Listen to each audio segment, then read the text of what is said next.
Olá, sejam muito bem-vindos a mais um episódio do Pausa Necessária. Eu sou Silmara Almeida, terapeuta especialista em traumas emocionais, e hoje nós vamos ter uma conversa profunda por aqui. Hoje eu estou aqui com a Célia Ferro, psicanalista cristã, teóloga e uma mulher com uma história inspiradora, que precisou vivenciar momentos desafiadores, mas que resolveu romper alguns limites para reconstruir a própria história.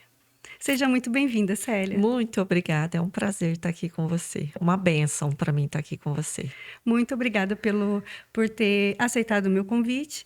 E eu quero já deixar um espaço para você se apresentar, falar um pouquinho sobre você, sobre o seu momento atual. Uhum. Então tá. Bom, eu sou Célia Ferro, né? As pessoas, quando eu digo meu nome, as pessoas... Ferro? É Ferro? É Ferreira? Como que é? Não, é Ferro mesmo, Ferro. Amo meu sobrenome, amo minha história, minha família, minha ascendência de italianos. Meu nono imigrante, né? Veio da Itália e começou uma história linda aqui, né? Então, tenho muito orgulho do meu nome, da minha história e da minha família. E sou uma pessoa profunda, como você disse, hoje é de conversa profunda. Sim. Eu amo essa característica em mim e acredito que por isso eu tenha escolhido pela teologia e pela psicanálise, né? Porque é uma característica minha desde de infância, de criança, né? Eu lembro na infância que as minhas amigas já falavam assim: ah, você leva tudo tão a sério, né? Porque tudo eu gostava de profundidade, né? Nas brincadeiras, enfim, e sou essa pessoa, né? Então é um prazer estar aqui conversando sobre teologia, sobre psicanálise. É muito bom estar aqui Que bom, com que você. bom. E você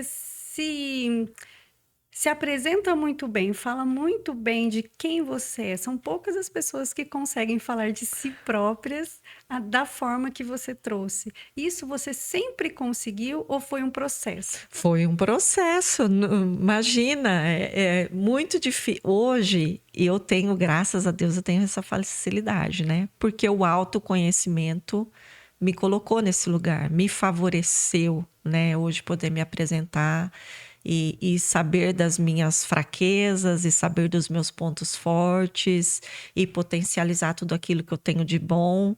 E é tão bom quando a gente conhece também o que é negativo em nós, porque aí a gente trabalha nisso, mas nem sempre eu fui assim, né? Nem sempre fui assim. Eu tive sempre muita dificuldade, eu sempre me encaixei no olhar do outro, eu sempre me encaixei na expectativa do outro, né? Essa transformação do meu eu começou a acontecer após a psicanálise. Olha só que interessante essa questão, né? Porque eu sou uma pessoa cristã desde berço, né? O meu pai era um homem católico, muito temente a Deus, servia a igreja assim de forma divina mesmo, extraordinária.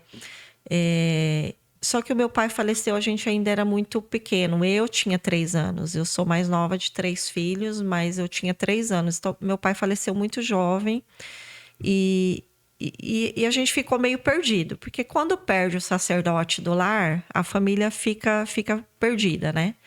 A minha mãe mergulhou num processo de depressão muito profundo. E a minha mãe, ela se tornou aquela mulher que vai para todos os lados. Tudo que alguém fala que é bom, minha mãe ia. Então, minha mãe ficou muito perdida e eu fiquei muito perdida nesse lugar também, né? Mas aos 17 anos eu tive um encontro pessoal com Jesus, né? Porque eu falo assim, eu sou uma cristã de berço, né? Meu pai nos ensinou, nos inseriu no catolicismo, mas porque a minha mãe ficou muito perdida, eu fiquei muito perdida também, Sim. né? Porque aí a minha mãe se tornou o sacerdote do lar. Minha mãe se tornou aquela que estava representando Deus, né? Como ela perdida, a gente perdido. E é por isso que eu falo que quando a gente está perdido, a gente perde quem está ao nosso redor, né, Silmara? Vira uma confusão. E eu costumo dizer assim, que nós mulheres, a gente tem o poder de edificar, né? Isso é bíblico. E eu falo que é um dom que Deus deu para todas nós mulheres. A gente tem esse poder de edificar com palavras, com sabedoria, mas com palavras também a gente destrói, né? Então, a minha mãe, meu Deus do céu, ela não, né, não tinha noção do que estava fazendo. Aquela época, 40 anos atrás, que foi quando meu pai faleceu, já há 44 anos atrás, não tinha acesso à saúde mental, não era falado de depressão. 40 anos atrás, ninguém nem sabia o que era depressão, o que era ansiedade, né? E eu fui criada nesse ambiente. E aí, aos 17 anos, eu tive uma experiência pessoal, né? Que não tem nada a ver com religião, não tem nada a ver com catolicismo, com evangelho, com nada. Foi a minha experiência com Jesus. Eu tive um encontro, me entreguei a Ele, e aí surgiu esse desejo e essa curiosidade pela teologia, porque eu queria conhecer mais dele, né? E assim, a Bíblia é um livro completo, mas a gente precisa de ajuda para ler a Bíblia, porque para entender. Primeiro a gente precisa da ajuda do Espírito Santo, né? Porque sem o Espírito Santo a gente vai ler e vai ficar muito confuso dentro da gente, né? Então, primeiro eu precisei da presença do Espírito Santo, né? E a recebi. Maravilhoso. E aí surgiu esse desejo de conhecer ainda mais, me aprofundar. Então, eu comecei a estudar teologia já com 17 anos.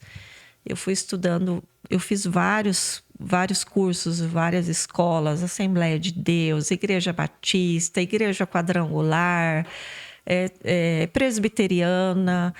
Toda denominação que me oferecia um curso de teologia, eu estava lá fazendo, né? Então, eu fiz cursos de 1 ano, 2 anos, 3 anos, até chegar à faculdade, né? Que aí eu quis realmente me graduar, ter um diploma de terceiro grau, né? Mas é um processo que não se encerra, né? Eu continuo estudando teologia ainda, eu gosto de estudar teologia. E como a psicanálise, né? A terapia, no geral, a gente tem que estar em constante busca, constante conhecimento. Mas... E a teologia, ela me favoreceu muito no processo de mudar... De mudança interior mesmo, né? Porque eu falo assim, quando você tá lá no mundo, usando assim esse linguajar bem chulo mesmo, e quando eu falo mundo, é um mundo de prazeres, é um mundo inconsequente, né? É um mundo que tudo que te oferecem você aceita, tudo você quer experimentar, tudo. E eu vivi nesse mundo, eu experimentei muitas coisas. Muitas coisas foram muito ruins para mim. E aí, quando eu vim para Cristo, né, e comecei a estudar teologia, eu vi que tinha muita coisa errada dentro de mim e que eu precisava mudar. E a teologia, o cristianismo, me ajudou em muita coisa. Mas ainda tem uma parte, né, e de terapeuta para terapeuta, de mulher cristã para mulher cristã. Sim. A gente sabe, Silmara, que existem partículas dentro de nós que a gente precisa desse processo da fala e de uma escuta ativa, de uma escuta profissional, que aí vai nos direcionar, né? Porque o cristianismo, ele nos transforma, né? A nossa essência, ele nos converte. Né? O cristianismo converte a forma da gente andar. Só que a gente começa a andar num caminho novo, desconhecido, e que a gente não sabe como andar por esse caminho. Né? E nesse caminho a gente vai encontrar pedras, e essas pedras nunca se findam. Né? A palavra de Deus mesmo diz que é de glória em glória que a gente vai conquistando a coroa da vida eterna. Sim. Então, se é de glória em glória, quer dizer que é de tropeço em tropeço. Quer dizer que é caindo e levantando. Aprendizado, é traumas que vão surgindo durante a vida, porque não é só na infância que a gente sofre os traumas, a gente passa pela vida sofrendo abusos das mais diversas formas, né? Nos mais diversos meios e diversas pessoas. E aí a gente vai se transformando, né? Construindo quem a gente deseja ser. E na igreja, eu fui muito machucada na igreja, Silmara. Quem nunca foi? Quem nunca foi machucado na igreja? E comigo não foi diferente. Eu não sou alecrim dourado, né? Eu fui muito machucada na igreja e machuquei muito também. Isso. Eu tenho essa consciência, assumo minhas responsabilidades, que também machuquei.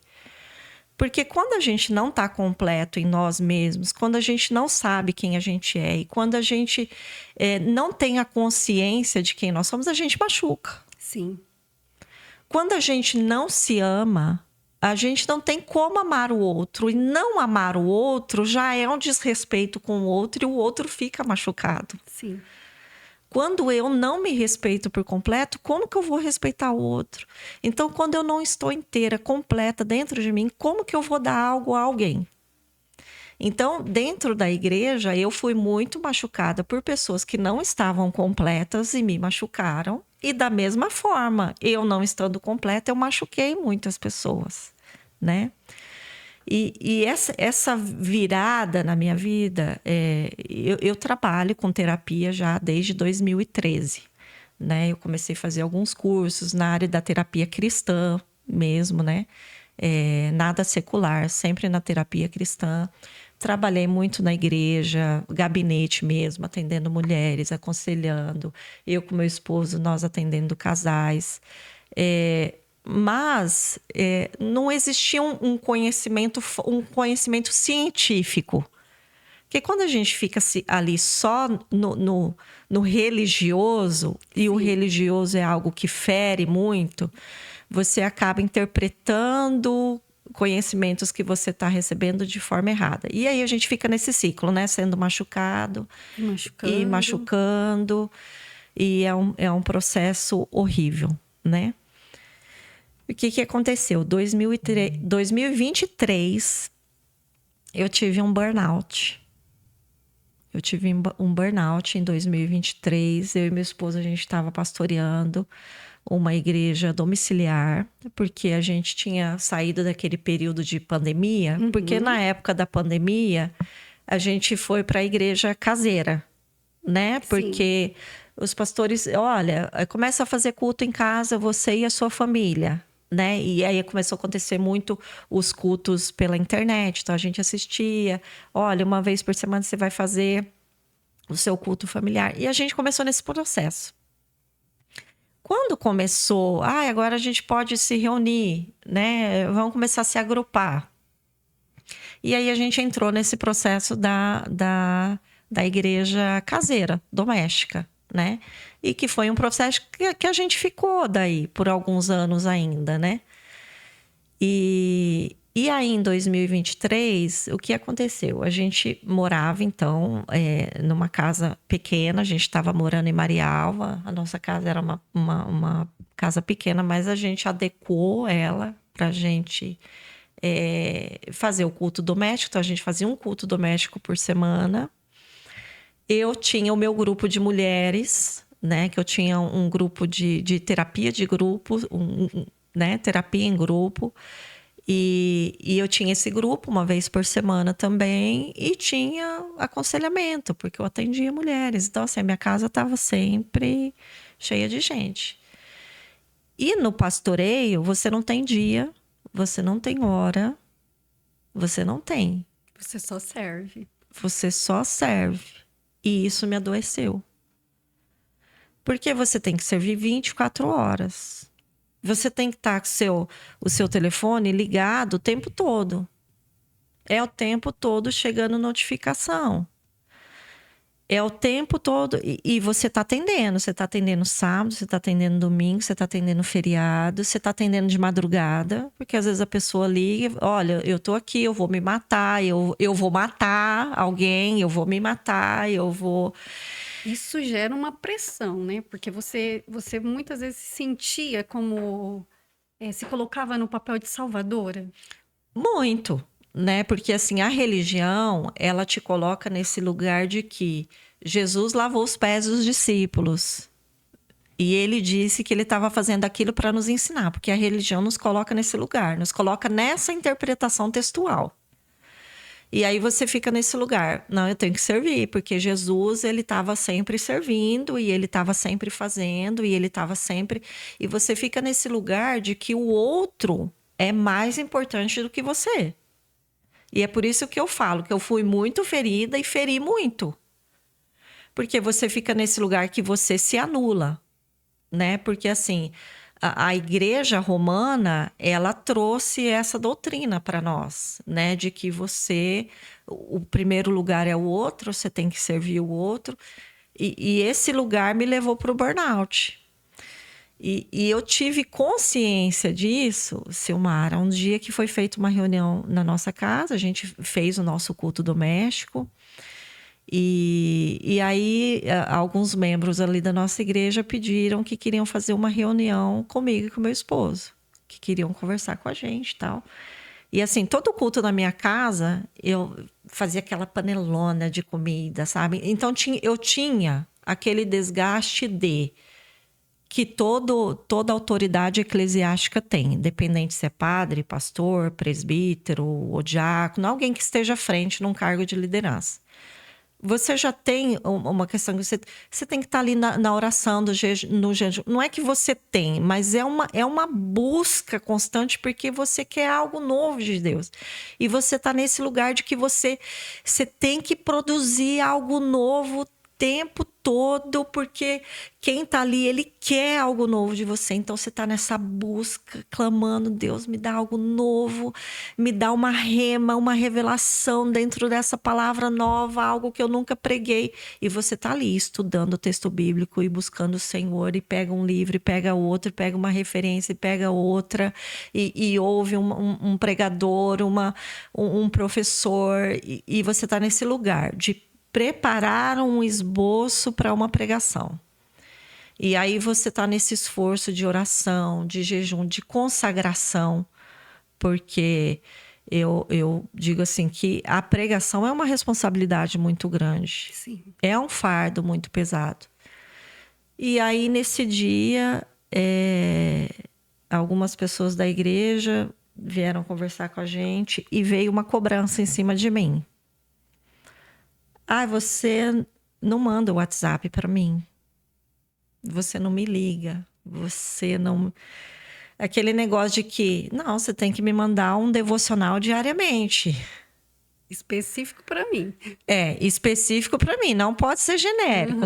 Não pode ser uma lista de transmissão. Sim. Você é alguém que você tem que conhecer o meu coração, você tem que conhecer a minha necessidade, você tem que mandar algo específico para mim. E aí, eu já vinha vivendo muitos anos nesse lugar, nessa cobrança, né? E assim, Silmara, essa responsabilidade da pregação, quando você chega, seja na igreja, ou seja num culto doméstico, enfim, você chega muito concentrado naquilo que você tem que fazer, porque você está numa consagração espiritual. Então, você chega muito concentrado. E, às vezes, você chega... Por muitas vezes, eu cumprimentei as pessoas, abracei... Mas eu não dei a devida atenção que a pessoa exigia de mim. Após o momento da pregação, você está tão esgotado... Porque é uma batalha espiritual. É um momento onde você se anula, como João Batista diz, né? É um momento onde você se diminui... E você permite o Espírito Santo fazer a obra que ele tem para fazer, porque a obra não é nossa, é dele. Isso é um desgaste muito grande, inclusive físico. Então, muitas vezes, quando eu terminei uma pregação, eu tô assim. Então, e as pessoas estão ali fazendo fila e elas querem oração e elas querem uma profecia específica para elas também. Por quê? As pessoas não veem a palavra como profecia. E a palavra é a profecia.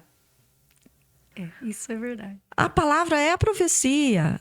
E o que a palavra de Deus diz?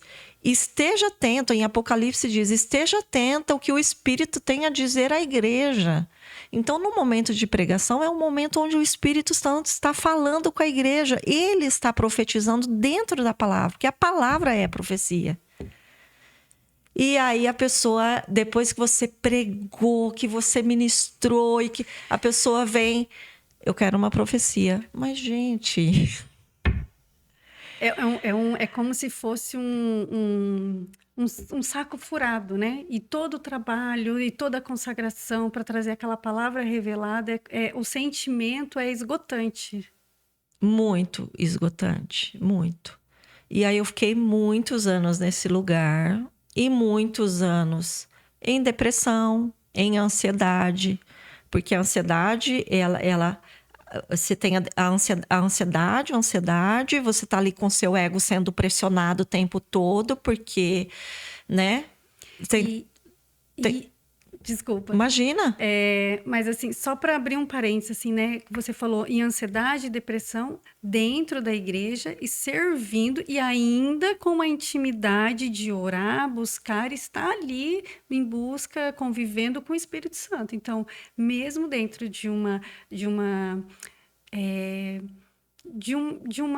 comunhão, vamos se dizer assim, religiosa, né, do seu testemunho, né, com Deus, com o Espírito Santo, ainda assim você desenvolveu o burnout.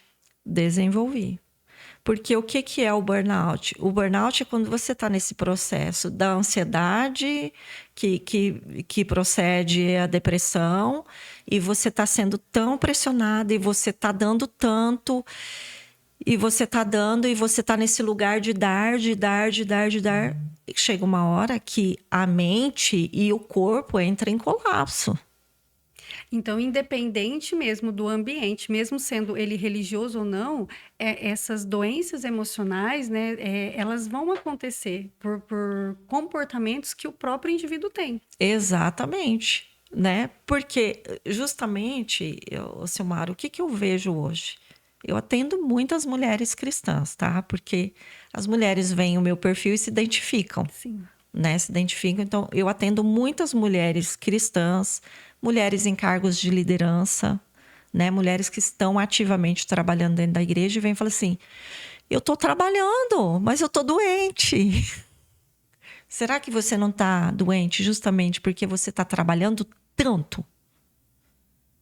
Porque dentro de igreja, o que a gente faz? A gente vai do púlpito ao chão. Ao chão. Ao banheiro. Ao banheiro. Sei lá, você pinta a parede. Quantas vezes eu e meu esposo, a gente pintou a igreja, lavou banheiro, sim, lavou cadeira por cadeira, né? Então, o trabalho dentro da igreja é esse trabalho que você está fazendo. E você está servindo igreja, você tá servindo criança, adolescente, jovem, irmãs, você está servindo em todo lugar. E aí você está nesse lugar todo dia você está servindo. O trabalho dentro da igreja é um trabalho que você está servindo todo dia. E aí quando você diz assim, eu estou cansada. Alguém, não, mas você não tem que estar cansado. Você tem que estar produzindo. Você não pode cansar. Isso daqui é um trabalho que não pode parar, né? Pelo amor de Deus, gente, você que é cristão, que está dentro de uma igreja, respira, não assuma tantas responsabilidades, né? Não assuma tantos lugares, porque isso vai te esgotar. E foi o que aconteceu comigo em 2023. A gente, nessa mesa, e... Foi 23 ou foi 22, nego? 22, né? Foi 2022. E aí, nesse momento, eu já estava em tratamento para depressão. Eu já estava... Já tinha um histórico. Eu tinha e estava em acompanhamento psiquiátrico, estava com medicação. E aí eu tive esse tilt, né? Eu tive esse colapso. E aí o meu psiquiatra falou assim, ó, você chegou num lugar agora de burnout, você chegou no extremo. E aí ele falou para mim, ele falou assim, eu vou te dar uma recomendação. Você vai chegar lá na autoridade eclesiástica e você vai dizer assim, olha, eu vou parar, eu não vou pregar. E eu falei assim, mas como assim? Como assim?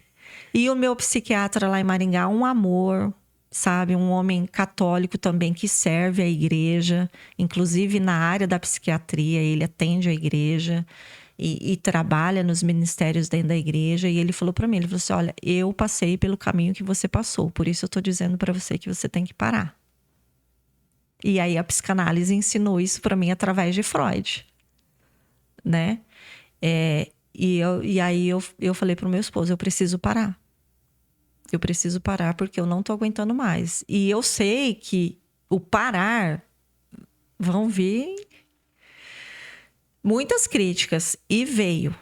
Eu já ia te perguntar como foi esse parar, se você realmente conseguiu de forma leve cuidar de si, olhar para si, né? Porque em alguns contextos não funciona bem assim, né? Não funciona. Na verdade, a pessoa se sente pressionada a continuar a orar, porque muitas vezes o trauma, as doenças emocionais dentro desse ambiente religioso é considerado como falta de fé. Uhum. Falta de fé, falta de Deus. Tem algum pecado escondido aí que você ainda não confessou e que você precisa confessar para ser liberta? Você está orando pouco, você está jejuando pouco, né? Existe esse lugar, essa cobrança, né? E eu sabia que eu ia sofrer muito com essa decisão de parar. Mas foi muito necessário e graças a Deus que eu parei. Graças a Deus que eu parei. E assim, Silmara, o que aconteceu? Eu era uma autodidata na área da psicanálise. Porque, como eu falei, eu sou uma estudiosa de terapia, mas sempre na terapia cristã, né? Sim. E aí eu falei assim, não, espera aí, agora eu vou aprofundar agora na ciência, eu quero... né? E aí eu fui mais para esse lugar. Eu falo assim, eu não abandonei o cristianismo, muito pelo contrário. Hoje eu sou muito mais cristã do que era. Eu costumo dizer isso mesmo. Depois da terapia, depois da psicanálise, a comunhão com Deus, o relacionamento genuíno com Deus é muito mais profundo. Muito mais profundo. E aí, o texto da oração do Pai Nosso, depois da psicanálise, fez muito mais sentido para mim do que antes, tá? Porque um dia eu em casa, no meu quarto, né? Ali sem força, nesse processo de ter abandonado tudo, né? E eu comecei a... Sabe quando você tá ali que você... Eu comecei a orar o Pai Nosso. Falei assim, Deus, o que eu tenho é o Pai Nosso, porque... Você está naquele lugar que você não sabe nem o que você orar, o que você pedir, você está naquele lugar de choro, né? De choro. E eu ali comecei a orar a oração do Pai Nosso, que é uma oração que Jesus nos ensinou, né? Sim. E quando ele nos ensinou isso, quando ele falou com os discípulos, ele disse assim, olha, vocês vão fazer o seguinte, vocês não vão ficar por aí nas praças, nas esquinas, em vãs repetições, né? Você vai entrar no teu quarto, você vai fechar a porta e em secreto você vai falar com o Pai. E em secreto o Pai vai se revelar para vocês. E aí eu orando aquela oração, eu falei assim, gente, lugar, quarto, eu sou um lugar, eu sou um quarto, eu sou uma morada, eu sou habitação de mim mesma e sou habitação do Espírito Santo. Então esse é o nosso lugar íntimo. Então entra no teu quarto, entra dentro de si mesmo, fecha a porta e todas as portas. Íntimo, o que é íntimo? O íntimo é algo que você não revela, íntimo é algo que você não põe para fora, íntimo é algo que é seu, exclusivo seu. Então, intimamente, você se revela para o teu Pai. fechando todas as portas. E aí eu falei assim, Deus. Aí eu fechei todas as portas. Aí eu entendi o processo da psicanálise. Aí eu entendi o processo da análise. Naquele dia, Jesus me revelou o que era o processo da análise, da autoanálise, do autoconhecimento. E o que era a psicanálise que eu tanto estava estudando, tanto já tinha estudado, tanto já tinha passado pelo processo, mas que ainda não tinha entendido. Naquele dia, Deus me deu essa revelação através da oração do Pai Nosso. Olha assim. E aí eu entrei dentro de mim mesma, fechei todas as portas e dentro de mim eu fui me conhecer. E aí, me conhecendo, eu conheci ele intimamente. É muito louco isso, né? É muito louco, é muito fantástico, é extraordinário, porque eu vivi na igreja durante muitos anos, né? Eu me converti aos 17. Aos 17 já comecei a estudar teologia. Aos 17 já comecei a pregar, né? Então, assim, fui envolvida com igreja, sou envolvida com igreja até hoje, né? Mas esse insight, esse clique, ele aconteceu agora, de 2022 para cá, quando eu realmente entendi, né? E talvez alguém que vai assistir a gente, muitos não vão entender, mas muitos vão se identificar. Muitos vão, porque às vezes Puxa, a gente, isso. lá na vivência, né, da igreja, a gente busca fora preencher algo de dentro. E eu costumo dizer que o Espírito Santo, ele tá dentro. Dentro. Né? Ele tá dentro da gente. E é dentro da gente que a gente encontra as nossas respostas. É, exatamente. E às vezes a gente busca no outro, busca na profecia, busca na palavra, no irmão, na irmã, Sim. né? Da igreja, na comunidade. E, na verdade, é dentro, é olhando, é fazendo essa autoanálise e se conectando com a essência, com o Espírito Santo. Sim. Sabe que essa semana, uma paciente minha, ela veio para análise, assim, ela chegou na análise e falou assim, e fez uma pergunta sobre ela, né? Tá.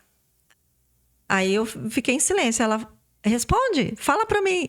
Aí eu falei assim, mas eu não tenho uma resposta. Como assim? Eu falei assim, a resposta tá dentro de você. Não, eu quero que você me responde, né? Calma, como foi toda semana? De repente, ela respondeu a pergunta dela. Aí eu fiz uma intervenção, né? Falei assim, repete. Você acabou de falar. Aí ela repetiu. Aí ela parou.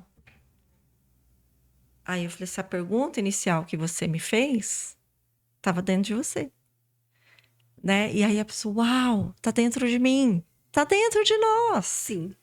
Tá dentro de nós. E o processo da análise, ele é fantástico. Porque Tiago, ele já diz isso, né?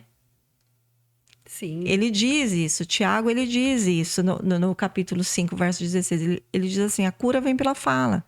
Quando você tem alguém em quem você confia, em quem você pode estar ali como um espelho de si mesmo, e você fala, você ouve o que você está falando. Quando a gente fala e ouve, a gente se organiza e a gente encontra respostas. Então, as respostas das minhas perguntas não estão no outro, está dentro de mim mesmo. Sim. E aí, essa oração do Pai Nosso faz todo sentido. Quando eu me volto para dentro de mim, eu encontro todas as respostas.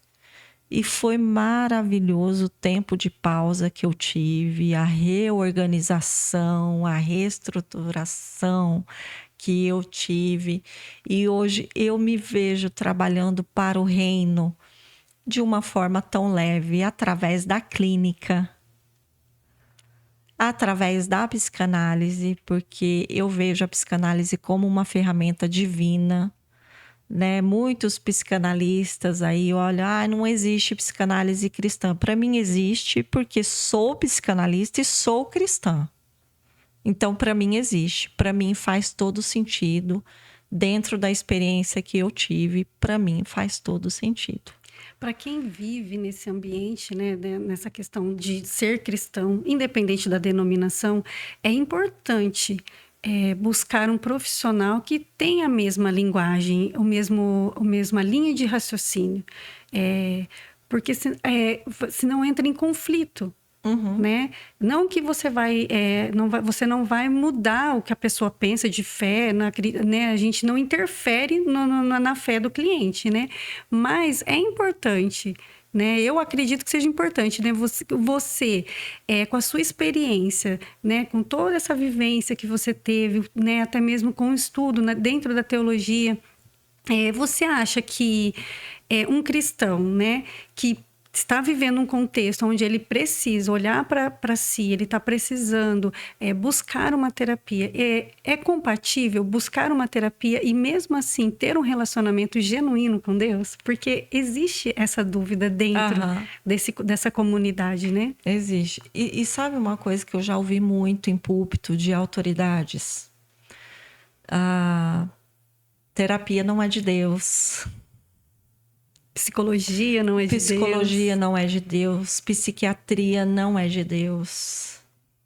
Né? A depressão não existe, não é uma opressão. É uma opressão espiritual. Eu já ouvi muito isso dentro de igreja. Sim. Né? Ouvi muito isso. Ouço isso ainda até hoje. Né? Mas eu percebo que existem autoridades eclesiásticas que estão se levantando. Graças a Deus. Hoje pela manhã eu fiz um repost de uma fala do padre Fábio de Mello, que é uma pessoa que eu admiro assim demais, porque o padre Fábio de Mello, ele teve coragem. Ele foi muito corajoso de dizer, gente, eu tenho depressão. E ele tem traços suicidas, né? E ele teve coragem de vir a público e falar assim, eu preciso de ajuda. E eu vou buscar por ajuda. E ele teve inúmeras críticas. Muitas pessoas da igreja, autoridades da igreja se levantou contra, né? Mas muitas também a favor. Sim. Por quê? Porque tem muita gente dentro da igreja necessitada de uma terapia. Sim. E às vezes não vai atrás porque ele está ouvindo da autoridade que está lá no púlpito, no altar, dizendo que esse negócio não é de Deus, que você não pode ir atrás disso. E aí você só prolonga o sofrimento e muitas vezes é até confundido toda aquelas emoções reprimidas, aqueles, às vezes até surtos, né? Às vezes a pessoa que dá, né, aquelas explosões ali como algo espiritual, né? Como algo que não é de Deus, Sim. que é coisa do inimigo, vamos dizer assim. E ele foi um corajoso que se levantou e tantos outros corajosos estão se levantando, estudando psicologia, estudando a psicanálise e outras terapias, né? E estão indo para o altar falar sobre isso, sobre essa necessidade. Porque, Silmara, aí é o que eu vejo, tanta pessoa doente dentro da igreja que aí não tem ajuda dessa autoridade sacerdotal, eclesiástica, porque aí cai no ciclo que a gente falou aqui no início. Eu não estou completo, aí eu machuco o outro não está completo, e ele machuca, e a gente fica nesse ciclo que a gente não se responsabiliza de estar machucando o outro, né? E não encontra esse lugar também de escuta, de acolhimento. Né? Porque quando você vai falar que você está com problema, eu surtei dentro da minha casa, eu gritei com meu esposo, eu dei uma surra nos meus filhos. Não, isso aí precisa orar mais. Aí a gente fica nesse ciclo. Tá faltando oração, tá faltando Deus na sua vida. Fica nesse ciclo. Então, aí você vai para terapia, você entende tantas coisas. Por que eu sou tão agressiva? Existe um porquê eu sou agressiva. Aconteceu um trauma na minha vida, aconteceu um abuso que gerou um trauma. E eu caio nesse lugar, desse padrão, desse trauma. E isso tudo tá no inconsciente. Eu tô fazendo não porque eu quero fazer, mas é porque é algo que tá dentro de mim que eu não sei nominar. E aí você vai pra terapia, você nomina tudo isso. E aí você consegue ressignificar e se transformar, né? Sabe que quando eu tive esse burnout... E nesse momento que eu tive essa conversa com algumas pessoas ali da igreja, que me cobraram de eu não estar tão presente, Naquele momento, a minha decisão de parar não foi nem porque eu estava sendo machucada, mas foi porque eu estava machucando. Naquele momento, eu tive uma consciência de que eu estava machucando pessoas, eu estava ferindo. Sim. Porque até então, Silmara, você fica naquele lugar assim, de vitimismo, não é? Sim. Você fica no lugar de vítima. Todo mundo me machuca, todo mundo me machuca. Deus, o Senhor não tá vendo, o Senhor não tá me defendendo, né? E aí a gente cai na religiosidade de interpretações bíblicas erradas, de que, olha, tá vendo aí meus inimigos me perseguindo e o Senhor não faz nada.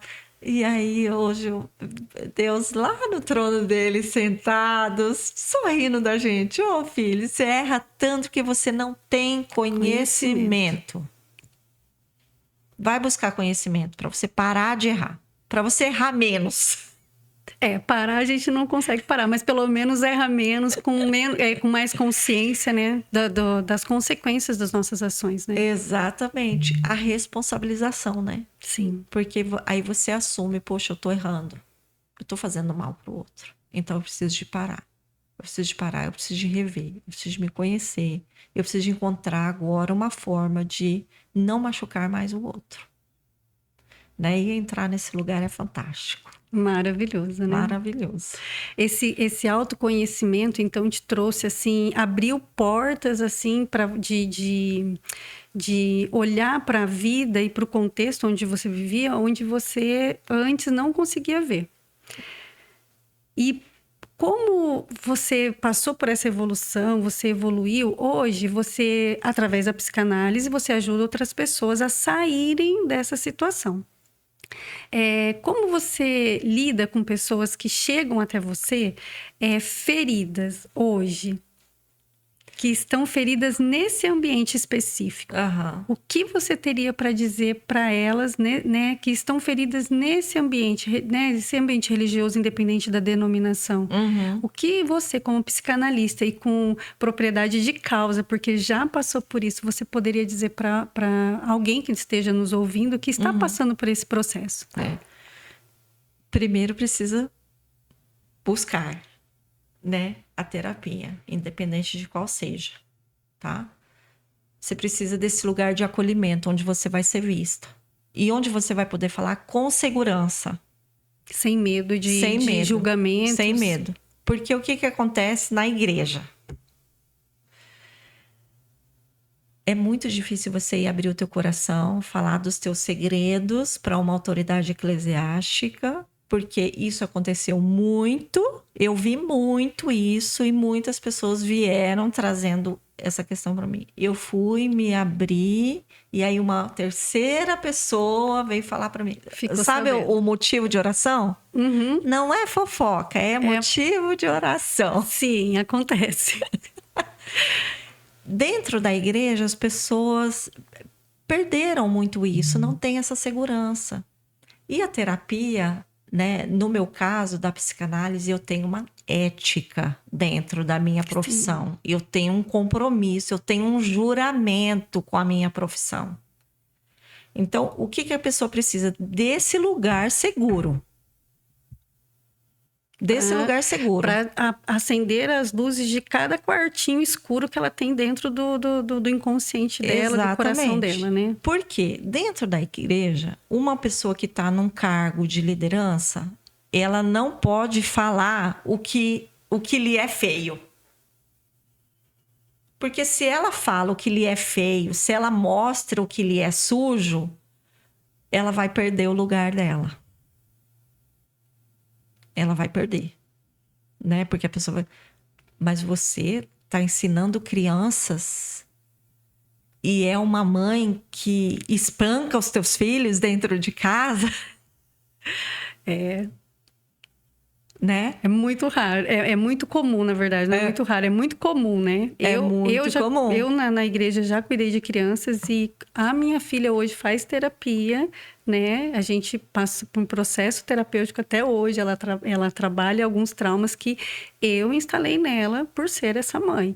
Cuidava dos filhinhos, né, da igreja, dos filhinhos dos irmãos da igreja, ok, mas em casa era ferro e fogo, era a mãe... né? Então, Né? a gente passa por isso. É real, é real. Real, né? E aí, olha só. Aí você tá lá na igreja pregando uma verdade que não é sua verdade. Sim. E esse até foi um dos motivos que depois, na minha história, eu colapsei, assim. Eu falei assim, mas eu não tô vivendo. Eu não tô de acordo. Isso aqui, pra mim, não tá dando muito mais certo, assim. Eu até... No meu caso, eu falei assim, mas Deus não deve estar comigo mais. Porque não tô conseguindo manter, sustentar o que é aqui e o que é lá na minha casa. Então, foi um dos motivos onde eu realmente tive que dar aquela pausa e entender melhor o que estava acontecendo, porque eu estava indo por um caminho que não ia me levar por um caminho bom. Né? E aí, você não fica nesse lugar de vergonha Sim, e de julgamento, culpa. E dentro da igreja, todo mundo tá te vendo. Uau, olha, a pastora do Ministério Infantil. Olha só como as crianças amam. E aí você vê aqueles olhares de admiração e você fica, ai. Eu sou uma fraude. É. Eu pensava muito isso, eu sou uma fraude. É. Porque o que acontece, Silmara? Como eu estava dizendo aqui. Você vai pro púlpito e não é você. Né? Ali você se diminui, você se anula para que o Espírito Santo faça. Isso. Quando você está no Ministério Infantil, a mesma coisa, Dulce. Você está ali. E muitas vezes você está nesse lugar, eu estou aqui pregando a verdade de Cristo, né? Então, é algo que eu não estou vivendo, mas eu estou pregando para que o outro viva. Olha que ciclo. É, doloroso. Que ciclo doloroso. Poxa, é a verdade de Cristo, mas não é verdade minha. Então, eu não estou envergonhando a mim. Eu estou envergonhando a ele. Eu estou envergonhando a mim e estou envergonhando a ele também. Sim. Né? Porque quando eu estou na minha casa gritando com a minha filha, a minha vizinha está ouvindo. E a minha vizinha tá lá assim, gente, mas essa mulher aí, ela não é uma autoridade lá dentro da igreja?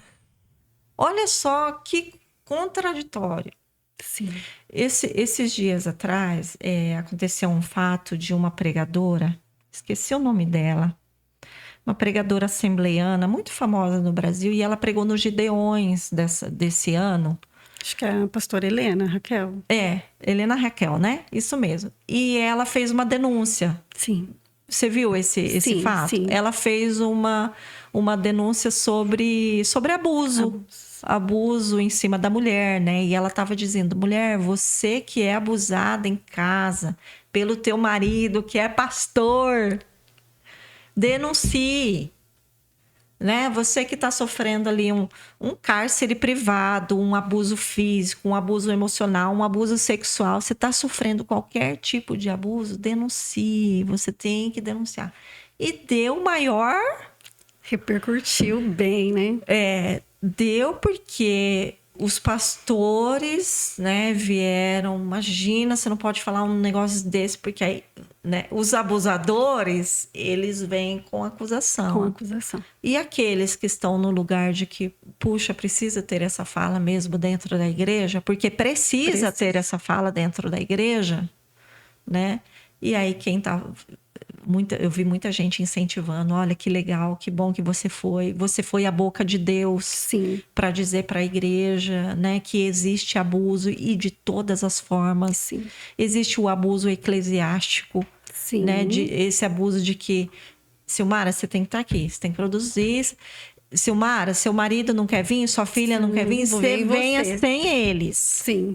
Enquanto você vem, você faz para Deus, Deus cuida da sua casa. Exatamente, porque vale mais obedecer a Deus do que obedecer ao homem.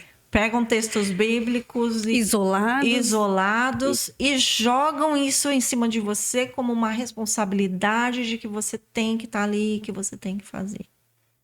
Né? Eu acho que terapia, análise é algo urgente, é algo para hoje, para agora, dentro das igrejas, em todos os lugares, né? Eu atendo muitas mulheres cristãs, mas atendo mulheres também que não são cristãs, né? E que têm seus conflitos na sociedade, na família, né? Existem conflitos, traumas que estão sendo gerados o tempo todo no ambiente que vivemos. E na sua vivência, assim, até mesmo nesse meio cristão, quais são os principais traumas que você vê que hoje né, os seus clientes têm buscado em você e você tem vivenciado dentro do consultório, que, assim, os principais traumas que as mulheres têm levado?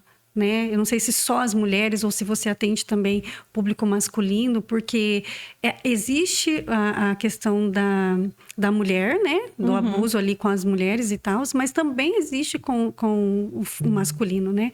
Qual os principais traumas, assim, que você vê? Que é assim, que para você é algo assim que vale a pena ser mencionado e falado sobre o assunto.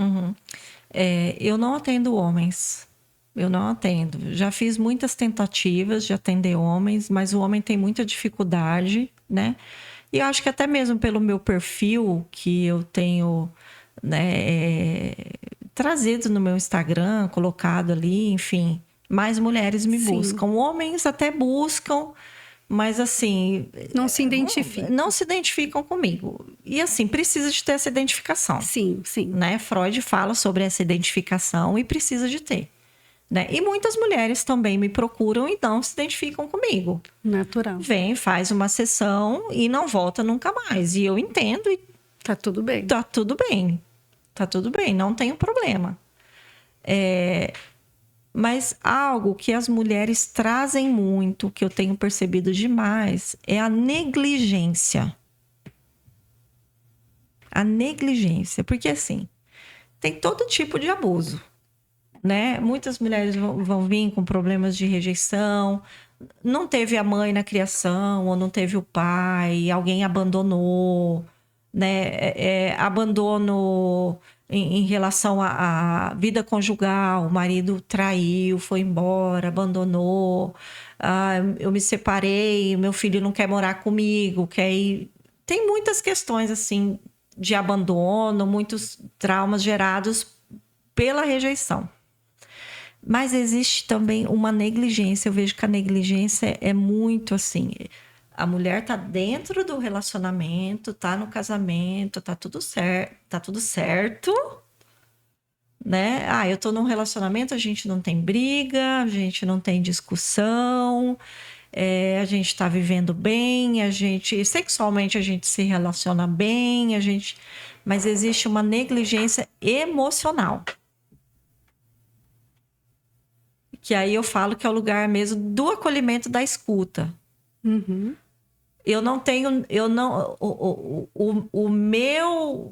Dentro do meu relacionamento conjugal, eu estou sendo negligenciada, não estou sendo ouvida, não estou sendo acolhida, não estou sendo amada.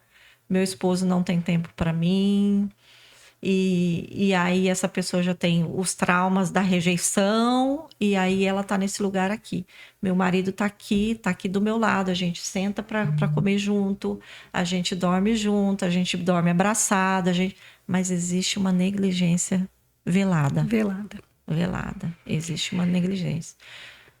Esse assunto da terapia e baseado na religião, no ambiente religioso, como as pessoas sofrem, os traumas que são inseridos na vida do indivíduo dentro desse ambiente, é um assunto que a gente poderia passar aqui, né, a tarde inteira falando, né, sobre isso. Acredito eu até que nós poderíamos, talvez, depois, fazer um outro episódio com um tema específico para trabalhar isso, porque eu acredito que muitas pessoas, elas buscam até mesmo respostas e dentro do ambiente talvez elas não encontrem. Lógico que eu quero que você deixe nosso tempo é curto, nosso tempo está acabando, mas eu quero que você deixe uma palavra, um aviso, um convite até mesmo especial para algumas mulheres que estão nos ouvindo, que se identificaram com algumas das questões que nós trouxemos hoje, para que elas busquem terapia, que elas busquem ajuda. Nós não estamos aqui fazendo nenhuma denúncia, nós estamos falando da vida, da vida real, do que acontece no dia a dia e que pode estar acontecendo com algumas delas. E que essa ajuda é importante. Então, eu queria que você, com essa propriedade de causa, psicanalista, teóloga, deixasse um convite especial para quem está nos ouvindo que se identificou com esse processo. Vou deixar. Eu olho para algum lugar? Eu quero fazer um convite para você, mulher. Você já tem aqui 2 terapeutas, né? Eu e tem a Silmara. Você pode nos procurar. E tem tantas outras na internet, mulheres cristãs também, né? Terapeutas na área. Você pode procurar. Não tenha vergonha de procurar. Você, mulher, que é esposa de pastor, que está num ministério dentro da igreja, desenvolvendo algo, mas você está se sentindo sobrecarregada. Porque você pode ser uma mulher que você trabalha fora, trabalha dentro da igreja, trabalha dentro de casa, e você está nesse lugar sendo negligenciada, onde você não pode ouvir, onde você não pode dar pausa. Eu quero dizer para você que a terapia ela pode ser o seu momento de pausa. Ela pode ser a sua sementinha dentro de você mesma. Entenda que você é uma terra. Você é uma terra fértil, porque o Espírito Santo habita dentro de você. E é papel seu lançar sementes. E a terapia é uma semente que você pode lançar. Você pode separar uma vez, uma horinha, uma vez da sua semana para você ter esse momento. Onde você vai falar mal de você mesma, onde você vai falar mal do seu marido, você vai falar mal do seu pastor, você vai falar mal do padre da sua paróquia, onde você vai falar mal do seu pai, da sua mãe, independente. Mas um lugar onde você possa falar, onde você possa ter esse lugar de fala, sem ser julgada e ser respeitada e compreendida dentro da sua dor. Eu quero dizer para você que a sua dor, ela é a dor mais doída, ela é a dor mais dolorida do mundo, porque ela é sua. Ela pertence a você, é em você que ela dói. Então, dê espaço para a sua dor. Muito bem. É um convite profundo. Assim como eu falei, a conversa hoje ia ser profunda. E eu quero já deixar o convite, Célia, para a gente voltar, dar continuidade. Vamos falar de temas mais específicos, porque eu acredito, sim, que tem muitas mulheres precisando ouvir, se identificando com o que a gente conversou. E até mesmo para que talvez elas venham ter mesmo essa coragem de dar um passo para cuidar mesmo delas, olhar para dentro de si, que é muito necessário. Muito, né? Muito. Vamos fazer sim. E já quero agradecer por essa conversa, por essa troca incrível que foi hoje. Foi um prazer te ter aqui. Eu que agradeço. Muito obrigada. E nós nos vemos no próximo episódio.